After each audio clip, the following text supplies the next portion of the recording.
爱丽丝漫游仙境》第3集动物赛跑和老鼠讲故事。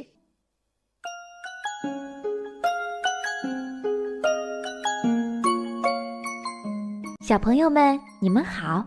上期我们讲到了爱丽丝和小动物们掉进了眼泪池塘里，它们游出来了吗？接下来又会发生什么好玩的事情呢？我马上来告诉大家。今天呢，我给大家讲的是《爱丽丝漫游仙境》的第3部分，动物赛跑和老鼠讲故事。现在我们正式开始吧。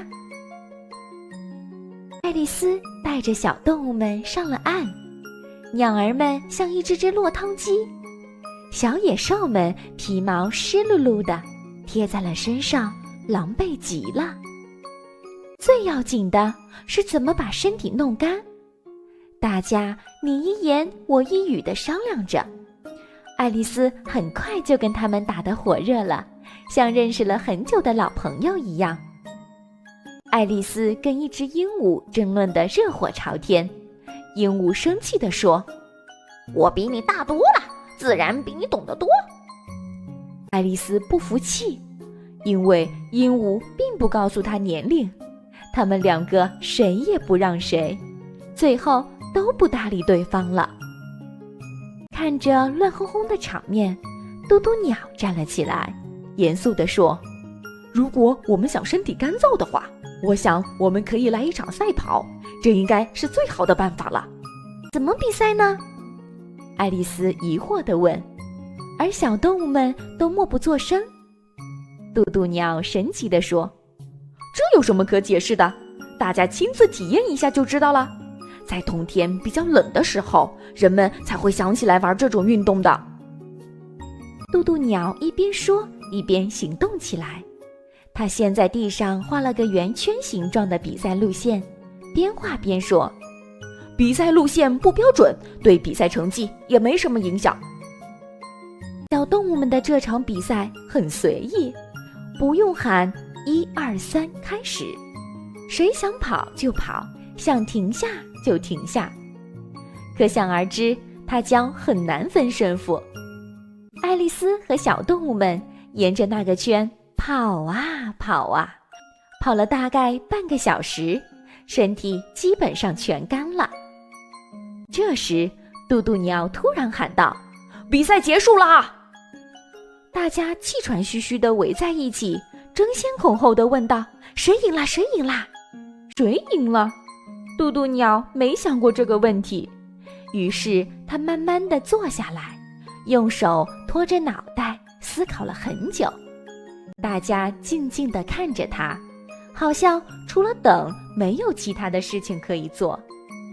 终于，嘟嘟鸟发话了：“输赢嘛，我现在宣布大家都赢了，每个人都有奖品。”那由谁来发奖品呢？奖品是什么呀？一听到有奖品，小动物们立马活跃了起来，七嘴八舌地问道。嘟嘟鸟指着爱丽丝说：“这问题还要问吗？当然是她啦！”于是小动物们立刻把爱丽丝团团围住，嚷嚷着：“发奖品，发奖品！”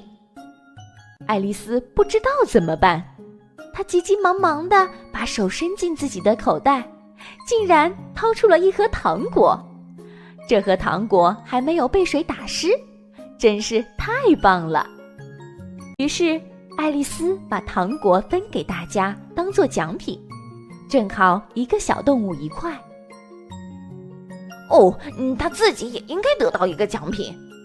老鼠说：“那当然了。”嘟嘟鸟认真地说。接着他转过身来问爱丽丝：“你的口袋里还有其他东西吗？”爱丽丝回答：“只剩1枚顶针了。”嘟嘟鸟说：“把它交上来。”大家又围在了爱丽丝身边。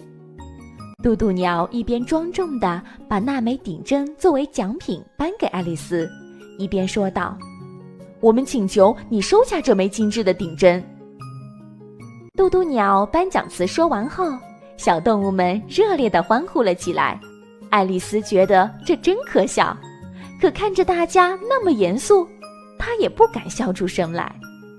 爱丽丝认认真真地向渡渡鸟鞠了一躬，很有礼貌地收下了这枚顶针，看起来还挺庄重的。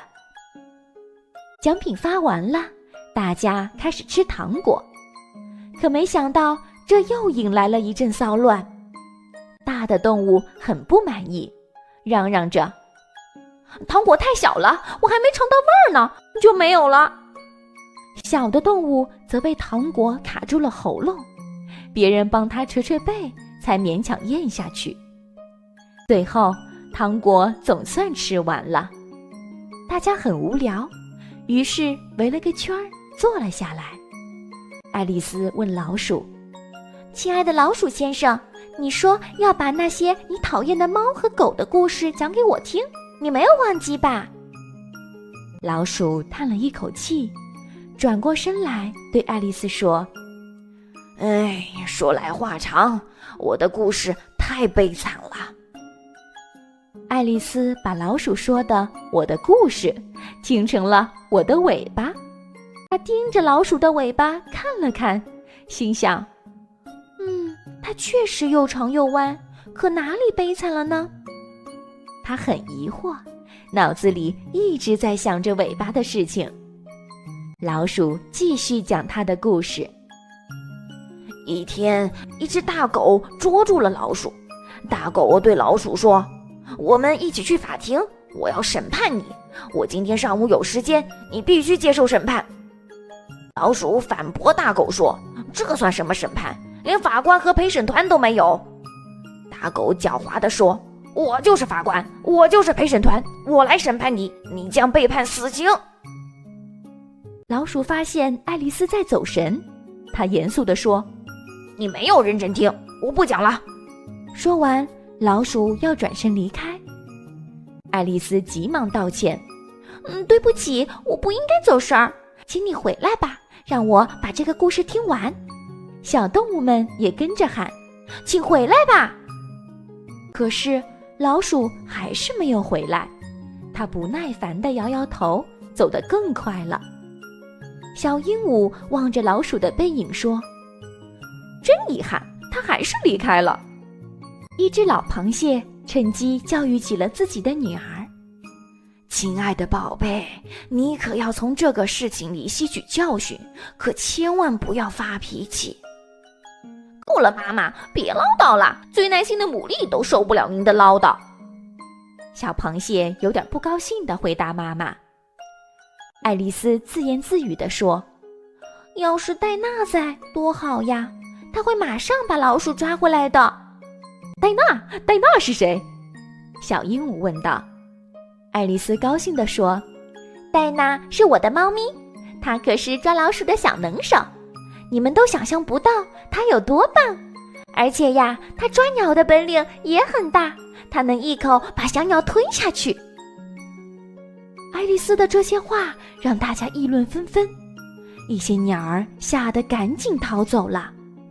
一只老喜鹊小心翼翼地收起了自己的翅膀，说道：“我得回家了，晚上的寒气对我的嗓子不好。”一只金丝雀声音颤抖地喊道：“我们快点走吧，孩子们，到了该睡觉的时间啦。”大家编了很多理由走开了，就剩下了爱丽丝一个人。我真不该提戴娜，爱丽丝伤感地说。这里的人好像都不喜欢她，可她真的是世界上最棒的猫咪。亲爱的戴娜，我还能见到你吗？说到这里，爱丽丝又开始哭起来。过了一会儿，啪嗒啪嗒，她听到了轻轻的脚步声。她急忙四处张望，她多么希望是那只老鼠啊！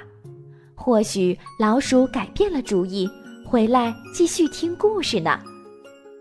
小朋友们，到底是不是老鼠回来了呢？你们猜猜看。好了，今天就讲到这儿，小朋友们，咱们下期见。